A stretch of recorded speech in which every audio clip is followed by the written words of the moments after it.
The Ultimate Husband. Episode 5. The Linden clan's authority rested in the hands of grandmother, and she favored William the most. Moreover, B. William's development is pretty decent, he has at least 30 million worth of assets. Any offense toward him would surely not end well. "Mom, what are you doing?" asked Lily as she walked over and held her mother back. Even though she detested Darryl, it was him that had gotten her out of her predicament. Darryl covered his face, the red slap mark on his cheek was strongly visible. However, he had a small smile on his face. After 3 whole years, this was the first time Lily spoke on his behalf. Darryl simply turned and left, with a smile on his face. "Get your ass back here, you piece of trash." Although it was quite a distance, Darryl could still hear Samantha's shouts. As the crowd watched the spectacle unfold, an aged voice could be heard from not far away. "What's with all that commotion?" Grandmother Linden asked as she walked onto the stage. The originally bustling hall fell silent upon the sight of her. All right, no need for such formalities. Take a seat." Grandmother Linden waved her hand, and under the support of some people, slowly sat down on her chair. "According to my reliable sources, Donghai City's Platinum Corporation will have a new president tomorrow." Whoa! The matter sparked a heated discussion among the crowd.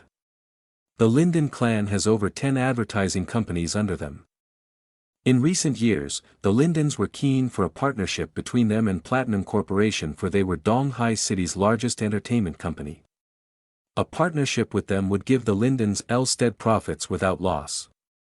However, backing the Platinum Corporation was none other than the Darby clan, who have always looked down on the Lindens.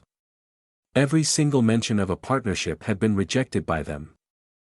With the arrival of a new president, the Lindens had to give it a shot, hoping for a partnership. "Who's willing to go discuss the partnership?" Grandmother Linden asked slowly as she looked around the hall.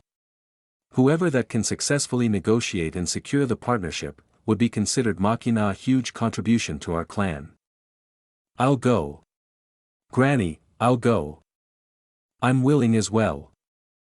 All of them were vying for that role, except for Lily. She knew that deep down, her standing in the clan was relatively low. Upon seeing how enthusiastic they were, Grandmother Linden nodded her head in praise and smiled.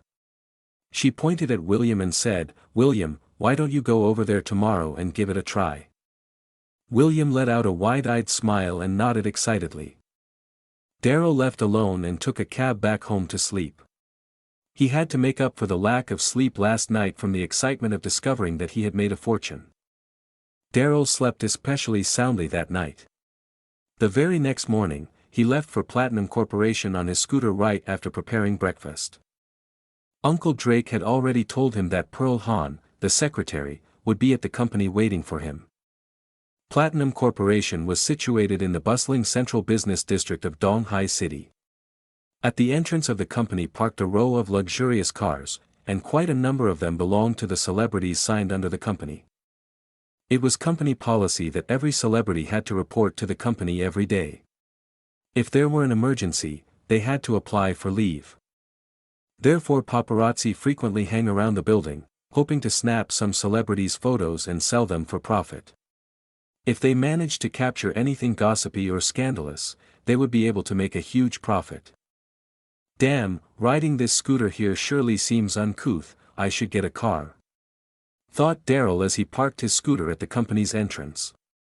Suddenly, came the roar of an engine, followed by a bang that nearly sent Darryl flying. Darryl turned around and saw that a Porsche Cayenne had knocked his scooter was completely dented. Son of AB*TCH. My newly bought scooter. Broken again, thought Darryl, as he felt like weeping but had no tears. He noticed a crowd started to form around him, judging and watching the commotion. "Do you know how to drive?" said a beautiful lady, as she stepped out of the car. "Wow!" Sound of exclamation came from the crowd. The appearance of this woman drew all their attention. She was wearing a sheath dress and a pair of high heels, her figure was alluring and toned. A woman like her would surely be the focal point wherever she went. Giselle? Darrell exclaimed. Giselle was here to sign her contract. Darrell smiled. Although she crashed into him and broke his scooter, it was a good thing that none of them were injured. He did not want to pursue this matter further and was about to walk over to greet Giselle when she saw that it was him. You? Darrell? What are you doing here? Giselle furrowed her eyebrows and thought that Darrell must be a security guard at Platinum Corporation.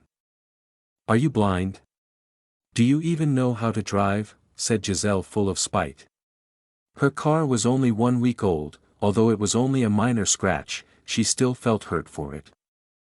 But you're the one that knocked into me, said Darrell helplessly. Why are you blaming me for it? What's going on here? Suddenly came the voice of a middle-aged man. It was the head of security, who had brought his guards with him to the scene. The head of security was shocked to see what had happened. A crash between Scooter and a Porsche? He deduced that this beautiful lady was a celebrity, here to sign a contract. She must not be offended at any cost. At the thought of that, the head of security pointed at Darrell and shouted, "What do you think you're doing? Don't you know that Platinum Corporation bans entry of scooters into the premises? There's such a rule." Who made it? Darrell asked coldly. Who made it? I made it. The head of security stepped forward. Apologize to this immediately. Upon hearing what the head of security said, Giselle smirked and pointed at Darrell. He must be the new security guard. The head of security was stunned and took a good look at Darrell. He was dressed in bargain goods and rode in on a scooter. He must be here to apply for the position of a security guard. Don't worry, miss, I won't be hiring him. The head of security assured as he patted his chest. He looked back at Darrell and said, "Today is your first day on the job. Then let me declare that you're fired." This was not a healthy general practice for the company. Darrell shook his head. The head of security was such a mean snob. "I would like to see you try to fire me," said Darrell slowly with a grin. "Do you even have the authority to fire someone?" You. The head of security pointed at Darrell. Surely this punk was mad. Indeed, the head of the security has no authority to fire anyone, but if Darrell was here to apply for the position of a security guard, as the head of security, he would not be giving him a good time. "Darrell, you're such a disgusting person," said Giselle as she stomped her heels toward Darrell, eyeing him with contempt. "If the head of security can't fire you, then surely the deputy manager would be able to." After finishing her words, Giselle took out her cell phone and sent a text message. Within moments, a lady dressed in business attire came walking out of the company building. This lady was attractive, and her height was roughly 165 centimeters, and over 30 years of age. She was dressed in business attire and wore black high-heel shoes accentuating her femininity and maturity. Miss Peach. Upon seeing the business lady's arrival, all the employees and security guards bowed and greeted her one after another. This lady was Platinum Corporation's deputy manager, Penelope Peach. "Aunt Penelope," said Giselle, as she stepped forward to greet Penelope. It was because Penelope was Giselle's aunt, and through her connections as deputy manager, got Giselle a contract with Platinum Corporation.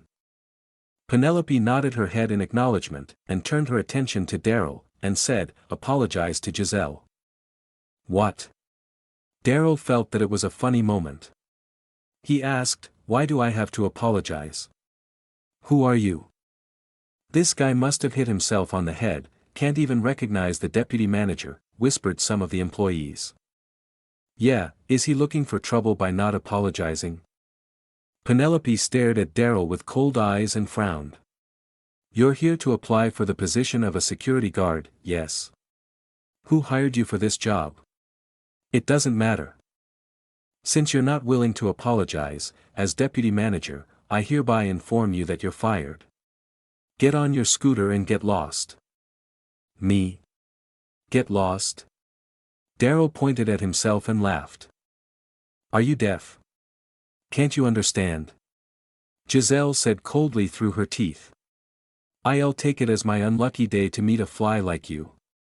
Even though you scratched my car, I won't ask you for compensation. Get out of my sight immediately. Beep beep beep. At that moment came the honking of a Bentley, which stopped in front of the crowd. A girl who looked slightly more than 20 years of age, wearing a black business suit and glasses came out of the car. "President, I am so sorry I'm late," said Miss Pearl, the secretary, as she hastily walked to the front of Daryl and did a 90-degree bow. For more episodes, please support my channel by hitting the subscribe button.